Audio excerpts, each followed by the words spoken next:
Are you unable to concentrate on the tasks at hand? Do you need help focusing more or leveling up your game? Here's a tip. Try Cognizin Citicoline, clinically studied to support mental energy, focus, memory, and attention.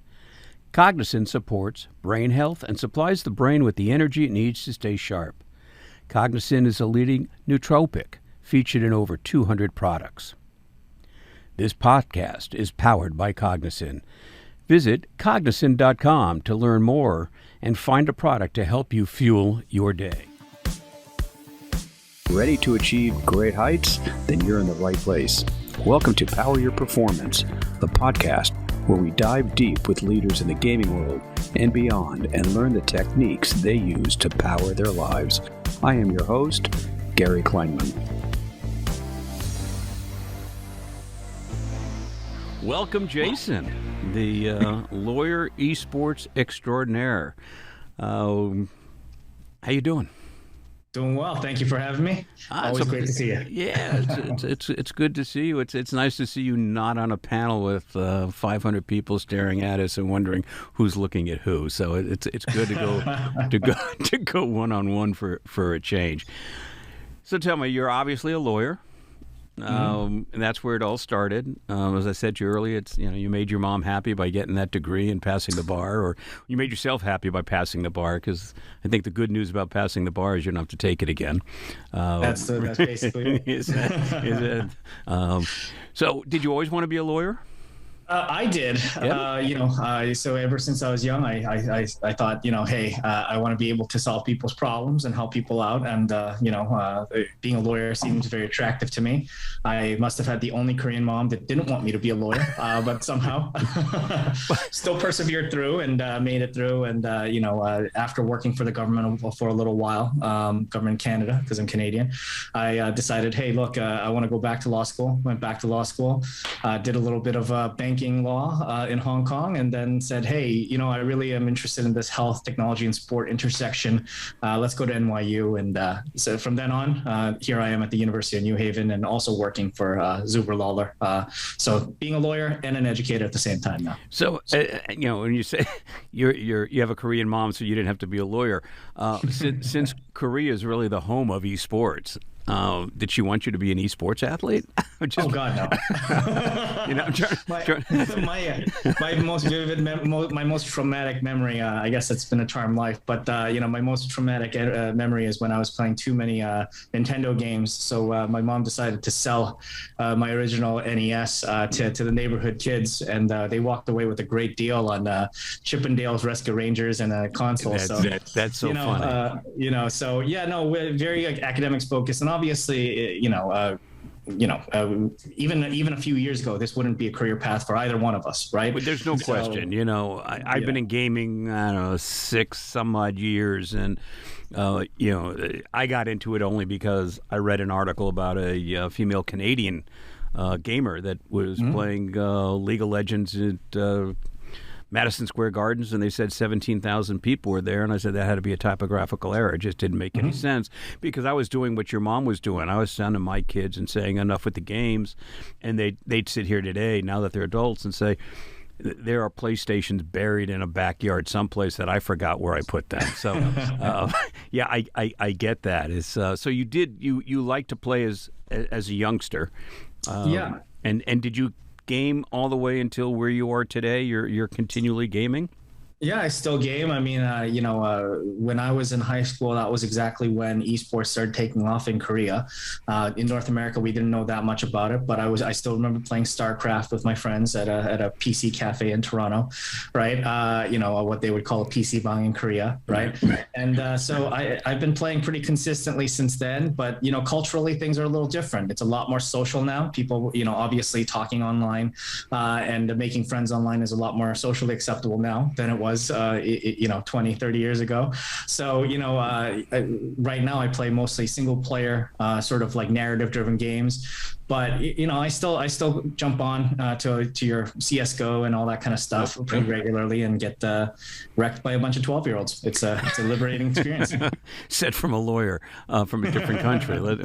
We do have an editing function, so if you want that to come out, just let me know.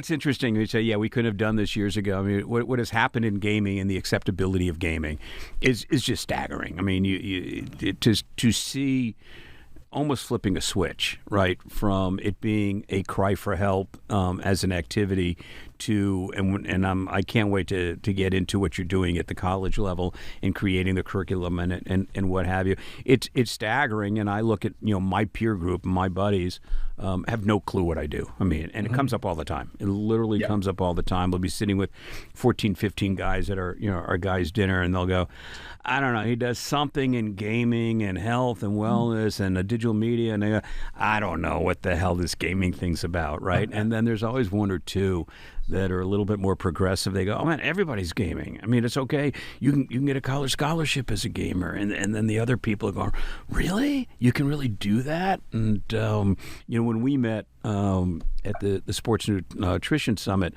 I can't tell you how many people after our panel, especially mothers, came up to me and said, thank you guys. One, my son loves you because now I understand why he games, and I'm going to give him a little less flack for it. So she said, he doesn't even know it, his newfound hero, because he knows he's no longer getting time out with the frequency that he was. But just the knowledge of the communal aspect of it, and what shocks me is that the publishers don't publicize that. They don't do PSAs about the value proposition of gaming.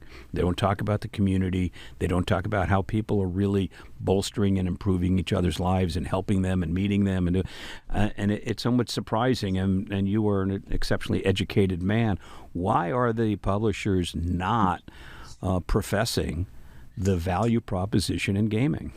Yeah, I think on the corporate side, they're beginning to do that, right? But the problem with gaming and esports, which is the competitive side of it, is the fact that it grew out as a subculture, right? You sort of had to do it without people knowing, otherwise you'd get mocked, or your parents would take away your consoles, right? So so it grew as a subculture, and I think there's this slow realization that it is now just culture, right? It's the largest entertainment sector in the world, right? Right. Gaming is 4 times larger than global film revenues 2 years ago, right? Before the pandemic, it's bigger than the music and film industries combined in terms of revenue. But people don't think that way, because at the end of the day, if I ask you to picture a gamer, and I think I said this during the summit, you picture a pimply kid with Doritos and Mountain Dew. That's what you do. And, right. That's great for Frito-Lay, and that's great for, PepsiCo, but it's not necessarily great for the image of the industry as a whole. And that's slowly changing now.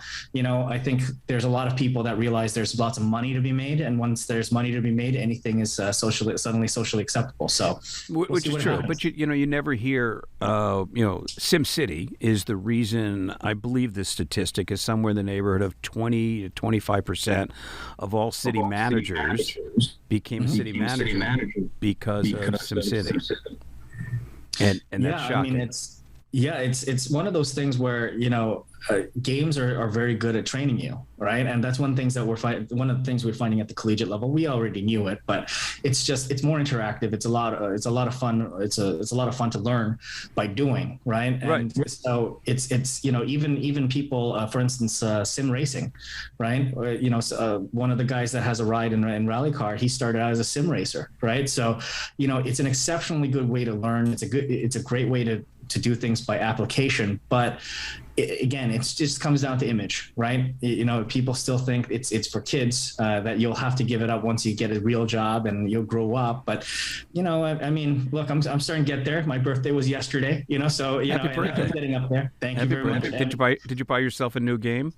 I did not actually. No, I did. I bought myself a VR game, believe it or not. Okay. There you go. Yeah. So, no, so I mean, it's one of those things where, as gamers, get older, I think a lot more understanding, a lot more realization that, hey, this is a sector, it's a valuable sector, and even if it wasn't, it's at least a popular sector of the economy. Might as well deal with it rather than not deal with it. So, things are changing slowly but surely. But I have to admit, you're right. The publishers have not done traditionally a good job of outlining all the positive things it can do. It sort of just said, hey, we're up till now it's like it's extreme, and you can shoot a bunch of things that you probably shouldn't be shooting and stuff like that. And even with the turmoil that Activision has had with their corporate philosophy, or now let's hope it's not a philosophy. There's so many opportunities for them to paint gaming, esports and gaming in such a better light, and none of them seem to want to do that. It's always been confusing to me. When you're wearing your lawyer hat, forget New Hampshire yet, what kind of law you're practicing?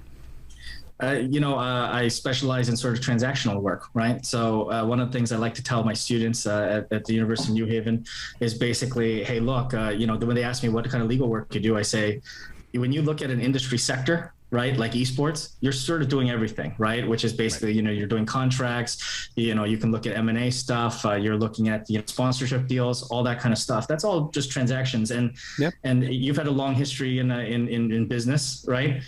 Contracts. Right, no contracts. Contracts, and it's IP, and it's distribution, and it's ownership, and it's margins, and P&Ls, and all the other things that So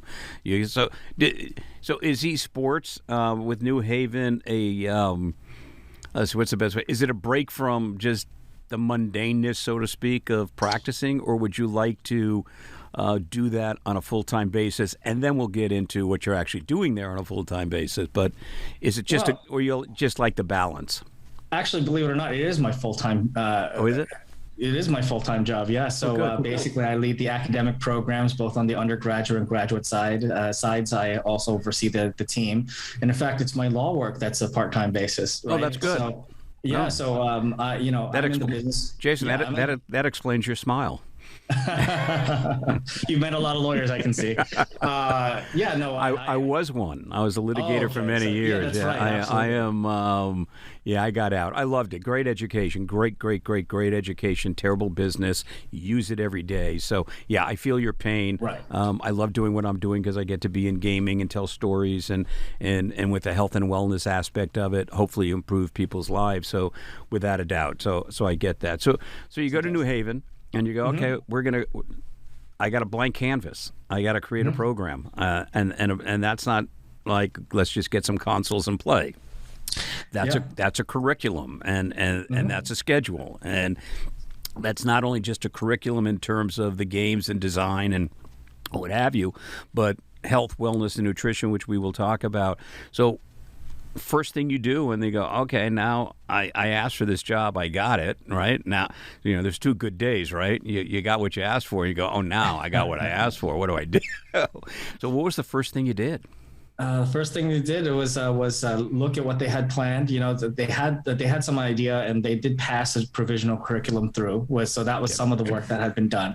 But I looked at it and I said, look, there's a lot of good stuff here, but there's a lot missing as well, right? So the first thing I did was, well, if I'm a student, what's the first thing that's going to really interest me? And I thought back to, obviously I still practice, but I was thinking back to, I like applied skills, right? I like to learn about business. I need to know a little bit about law.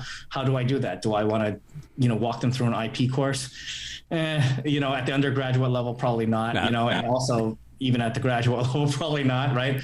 But I do want to teach them about by doing, and like we said with SimCity, the best way to learn is by doing. So I brought in a lot of corporate partners, right? So HyperX, Twitch, Turner Sports, Foxwoods, Resort Casino, all those people, and said, let's build courses together. Right? Let's brace project-based courses where we can, project learning courses where you can actually come in, give the students a business question, and we're going to just attack it, right?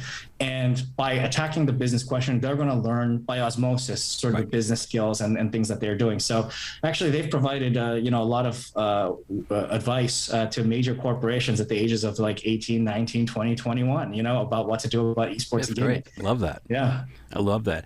Because, there are a lot of universities and colleges that do have some program, some official, some non-official, some just gaming intramural, basically, or intercollegiate.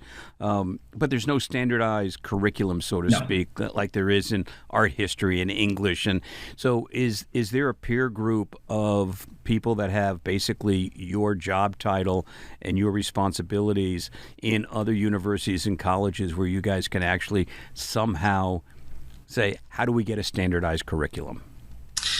There are people with my title, I believe, and there's a growing part. I think at some point I was the only full-time business school professor, teaching esports specifically full-time. But that may have changed. I think the challenge with this industry is the fact that you can attack it from a bunch of different places, right? Just like sport management. In some places, sport management is all about human kinetics, and it's in the school of kinesiology. Some places it's in the business school. Here, I'm in the business school, right? So, the way I attack, the education here is from a business and law focus, right?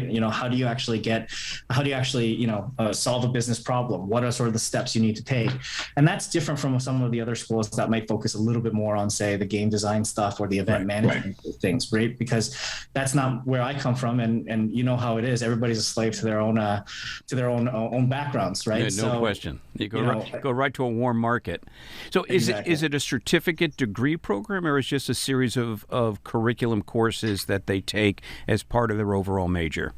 We have a few, actually. So we do have a full-on bachelor's in esports and gaming. So they graduate with a bachelor's degree in esports and gaming. There is a concentration in esports management within the Bachelor of Science of Management as well, if they want to go that route. We have a minor as well that the students across the campus can take if they want to do that.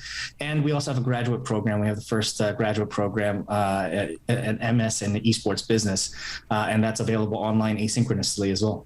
Yeah, well, that's great. So how many people teach these courses with you? I mean, are there guests that come in and do lectures and what have you? And guest lectures, adjuncts that we hire directly from industry. My master's program, for instance, is we have a few people that are full-time faculty, but the rest I brought in from industry, right, to teach courses. So stakeholder relations, consumer marketing, all that kind of stuff is actually taught by people directly from industry, from places like Rec Global, Activision Blizzard, Vindex, so on and so forth. So I really value, and this is a thing, as a practitioner, I value that kind of learning, right? And especially when you're talking about something like esports and gaming, there's not a ton of theory yet. Obviously, we teach them management techniques, we teach them some legal principles, but it's not like I'm saying like, hey, Foucault said this about gaming. It's not like that, right? So I want the students to understand what the culture is, but I also want them to understand, hey, this is how you interact with the culture from a business sense. So we need people directly from industry teaching that in that case. So it seems like the focus is to give them tools and experience to actually be employed in the industry, right? That's right. And a lot of what's gone on in the last 6 years, and because it's a nascent industry, is you've got gamers who, if they're a professional gamer, they're aging out at 23, 24, for the most part, right around there. There's some aberrations that are, a lot older than that and some earlier.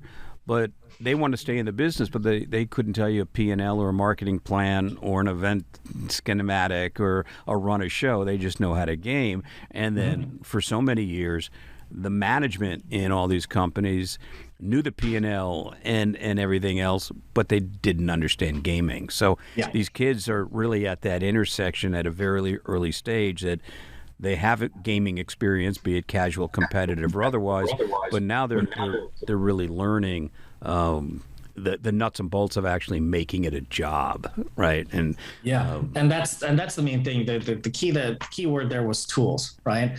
I mean, we both coming from the legal industry, we both know at the end of the day, law school, okay, it's fine, it gives you the degree, but it's the bar exam, it's practice that actually gives you the tools to do anything. And I wanted to skip that part of just saying like, hey, this is what Super Mario was like Great. You know what Super Mario is like. I don't need to tell you what that is, right? I'll give you the architecture around it, and then you tell me exactly what we can do with it, and give them the tools. And that's just my personal philosophy. I'm not sure if it's the right one, but the thing is, it is one, and the students seem to enjoy it fine so far. So yeah, I think my takeaway from law school is it taught me to think differently. Mm-hmm. It just taught me to see a much broader footprint than I would otherwise have thought. And I think in your curriculum, it gives people to look at a game and not look at it from the tactical. I'm playing a game and I want to win. Right? What goes into it? There's music. There's art. There's IP. There's licensing. There's what happens. When you get sued. For whatever it is that you get sued, and where are the laws with minors and content and restrictions on content, and that stuff's fascinating because that really is what makes up a game, right? I mean, it's absolutely, and without understanding that, it's almost impossible to be in that industry. So our focus in many respects is health, wellness, and nutrition. How do you incorporate that? Do you see that the incoming students, because they're coming in at 18, 19 years old, roughly, and staying until maybe they're 24, depending if they're graduate schools or not. As they're coming in, do you think that they have any thought about health, wellness, and nutrition? Are they where I see the invincible ones, where if their hand hurts, they go, hey, it hurts. If I'm tired, give me a Monster, Red Bull, Rockstar, as opposed to saying, oh, wait a second, that's loaded with nothing that my body really should be doing, and should I have sleep? So where does that fit in when they come in as an 18-year-old, and what do they look like when they come out as a 23-year-old from the health, wellness, and nutrition perspective? Well, when they come in, they're 18, so they're invincible, right? I just had a conversation a couple of days ago with a student that all of a sudden he's like, well, I can't type. And I'm like, well, why can't you type? He's like, well, I may have separated my shoulder, but I don't know. And I was, and I was like, how long has it been? Oh, it's been a week or two. And I'm like, you go see somebody, right? So at the age of 18, of course you have some of the more athletic ones that will have a routine already. But, most people, when they come in at 18, they're just generally just doing what they did all the time, right? And so one of the things that we have to do, and that we do consider our responsibilities, we do teach them, about health, wellness, and nutrition, about getting rest and all that kind of stuff. So the people who are members of the varsity team will get that. It's part of their curriculum. It's something that they're taught about. And then we also have academic tracks as well. So for instance, our BS in esports and gaming, we do have a track for athlete health and wellness, right? So they can take specialized courses in it. So that's some of the things that we do. Can we do more of it? Absolutely. The pandemic really kind of, I came here and 2 months later, it was the pandemic. So we didn't get a chance to build in sort of a wellness plan and a nutritional plan and a workout plan and weight planning, weight training and all that kind of stuff. But these are kinds of things that are in the pipeline. But there is also a communication that if you do want to play at a higher level, which some of them do, most of them actually just want to go into the business side of things. But we do tell them, hey, this is not 5 to 10 years ago. If you go to, I was at Gen G's headquarters, they have sleep pods. So, for their athletes or for their regular staff that might want to sleep in the middle of the day and recharge. They have nutritionists, they have trainers. So if you want to hit a performance level, you have to take care of yourself. And that's something that we do tell them consistently. And by the way, we don't just tell them on the athletic side, we say this is also good on the business side as well. Yep. It is very hard to stay up and do any work or be alert if you're not eating right, or you're sleeping at 8 a.m. or something like that. And that's a conversation I have maybe a little too often with some of the students. So are they receptive to the conversation, or they are still going, I'm healthy, I'm fine, because I'm not even doing annual physicals. I'm not, my mom's not harassing me to, eat more kale or whatever that green leafy is. Are they getting a little bit more receptive to it? Yeah. I do think that there has been a marked cultural shift, especially as gaming has gotten a little more mature as well. Whereas before I was people were kind of deluded and saying, oh, I'm still healthy. I'm I'm still skinny and stuff. I think there is a general recognition that said, I'm okay for now, but in a couple of years, this is going to come and bite me in the butt, right? And that I do need to eat better. I do need to sleep better. So there is more of a recognition that, people are not invincible. And also some of that is because they get to see some of their peers and their older sort of gamers and stuff sort of break down a little bit earlier than they should, right? Or develop RSI or something like that, because they didn't take care of themselves or not be able to function well because they're not sleeping. So, so the good parts of gaming are propagating, but so are the bad parts, and that's creating some recognition in the health and wellness area, I would say. Yeah, the one thing that we keep coming across is, gamers have a tendency to game longer than they probably should, right? Yeah. And they're probably gaming in a non-ergonomically designed chair. Because most of what's out there, other than the Herman Miller line and what have you, and those are pretty pricey, and a lot of college students are not in a position, obviously, to afford that. And even the hardware. Most of the hardware is not supportive of proper wrist positioning and things like that. So it would be nice to see some of the peripherals, the chair manufacturers, the hardware folks, really redesign or look at it. I know there's a lot of talk about it, but in market, there's not a whole lot of really ergonomically designed products for the gamers, and that's a two-edged sword. It just means that they're not going to get it from there. So in order to protect themselves, they have to either take more breaks and stretch and what have you, and they have to eat better because all of that does create inflammation, and inflammation's bad for you, and all the things that every nutritionist and every research exercise performance professional will tell you. It'd be interesting actually to test some of these kids when they come in as a freshman, and then test them annually to see where they are on that chart of speed, accuracy, weight, cholesterol, all the things that is so critically important. Well, we should definitely collaborate on that because we do have especially with what you're doing, it would be great to see and chart that. And the other thing that I would also say is in terms of the peripherals, one of the things that I do find is that gaming is still to a certain extent a very conservative industry, right? Right. Yeah. So once they find something that works or a marketing pattern that works, everybody sort of just kind of falls in line. Right. And especially when I'm thinking of some of the gaming chairs or things like that, everything looks the same. And to a certain extent, the industry does need to move past that, right? Games can look a little different from each other. It's fine. We can have different sort of, ergonomics. We can have different sort of peripherals. The marketplace is a lot more adaptable than I think that, the gaming industry seems to think. Or generally, maybe that's a whole marketing thing, right? I think marketers might be also a little bit more conservative and say, hey, we know what works and let's just replicate that. But, we probably do need to experiment. Even though it is the world's largest industry in terms of entertainment, it's still relatively nascent, all things considered. Yes. So there's a lot of room to experiment, and I don't think that companies are taking enough advantage of that, to be honest. Well, the companies that are public companies don't, because they're about shareholder value. Yeah, right. That's true. And how much R&D are they going to do and say, hey, we're doing well now. I'm going to go spend X to figure out a new chair, but we're selling a lot of chairs.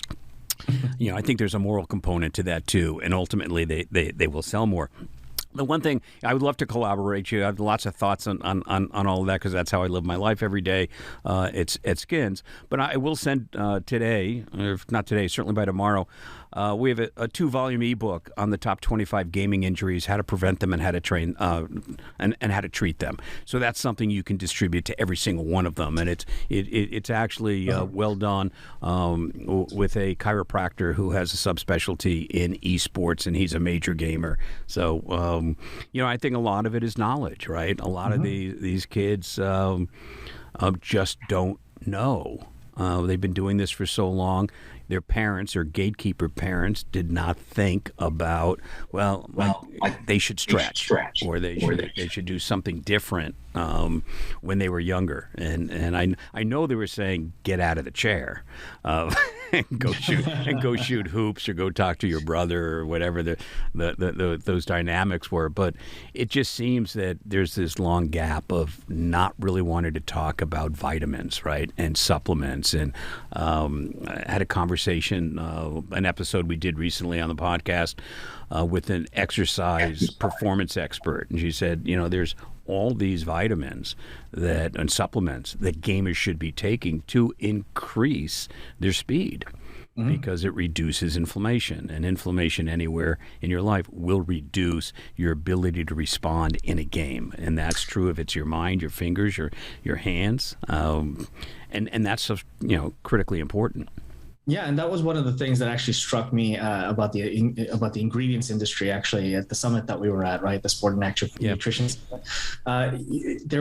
because they don't know the esports and gaming industry that well, the way that they market everything is towards peak performance. Yes. And that's fine, but most gamers aren't out there trying to click faster. Believe it or not, they're trying to extend their career or extend their playing time, right, and not feel like crap after they're done. So right. I think as gamers age and as they mature, we're going to see more, but there has to be more, I think, from that industry, from the health and wellness industry, generally speaking, that, that speaks to not just the top 1%, but the 99% of us that are just trying to game and get through our day, basically. Yeah. Well, it's interesting. I'm glad you brought that up because, I've spoken to so many of the attendees at the summit. I mean, and some of that is selfish on their behalf because they want me to buy more ingredients for some of the products that Skins produces and what have you, and I get that. And if you were to go to my house right now, it looks like I am a drug dealer. There are samples of every powder and every capsule and everything else. So there's this and that, but they're looking at it from a standpoint which is very finite. Is, oh my God, esports is massive. We have to be in it. Not where do we bring value to esports and the player. It's not, and it's FOMO, right? It's the fear of missing out. We hear, somebody has an ingredient. Oh, we got to run and get that, but we have a better clinical trial study, and it's going to be plant-based, and all the things that I hear every day, all day. And then right. you ask, well, we got a sugar that's not really a sugar, and it's not going to stimulate insulin, and all the things. And for me, I love it because it's all education, and I love to learn. But they're really looking at this from, it's a market opportunity. Right. And it isn't necessarily a market opportunity if you don't look at what the market really needs, and it's not just another ingredient, right? We don't really need, and we produce one. The world doesn't need another gamer energy product, right? Yeah. I mean, and if we do, we want it to be a little bit different than the bulk of what's out there because it's not all that healthy, right? And that's kind of the conversation when I have with these ingredient companies. They go, oh, well, yeah, but we've been tasked as an initiative. You have to be in esports, right? Yeah. And I get that. Not only, and you get that everyone wants to be in esports right now, right? It's of course, and that's whether it's on the team, on merch, on whatever that happens to be. And I go, but that's the tail. You got to get in and go, why should I be in here, and what value can I bring? That value proposition is everything, and it was very entertaining because obviously I come from a different background of listening to that industry try to explain in very scientific terms what the difference is. And I did talk to somebody and I basically said, your competition is Monster, right? Like, like whatever you do, probably going to be better.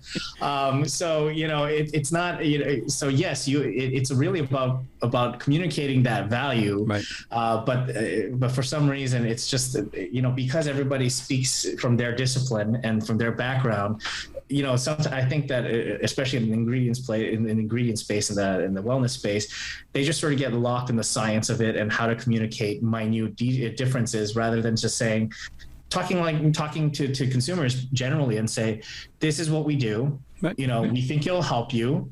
Why don't you try it? Yep. Right. And a human approach goes a long way, but again, it was a fascinating insight for me into a different industry, right? It's great. With than I am. Yeah. So it's a great industry. And with us, before we go, is from our perspective at Health and Wellness, we get to sit in the middle of all of it, right? So we get to sit in the middle of a game or gaming. We also get to sit on the back end and going, hey, we can actually formulate these things to help you, whether it's to hydrate you, keep you in the chair longer, with less muscle cramps and focus and everything. All those things we get to look at. How do we do that? And also, so I love the intersection that we're at in that. And yes, we will absolutely collaborate on a few things. I'm going to send you an ebook. I appreciate the time. There's so many things we could talk about. We'll do another session in the future, but keep doing what you're doing in New Haven. The kids are lucky to have you, because the one thing I get from you, and I did on the panel, is your infectiousness and your commitment, and your sheer joy about doing what you're doing. Thank you very much. And, happy to talk anytime. And, thanks for the kind words. And really, it's a pleasure for me to interact with you here and anywhere, basically, because it's refreshing to see somebody that, that came from a similar-ish background, and is also in the space going, wow, look at all the crap that's around, if I could just get my family to go, yeah, it's okay, you're no longer a lawyer, but that's a conversation for another day. I think I have to just use your mother as an example. Well, try convincing my wife too, then. All right, have her text me. Be well, Jason. Good to see you. We'll talk soon. Thanks for your time, Boo. Appreciate it. Thanks for listening. This podcast is part of the MAP Esports Podcast Network and produced by Innovation Media Enterprises. Please be sure to leave us a review and follow us on your favorite podcast player.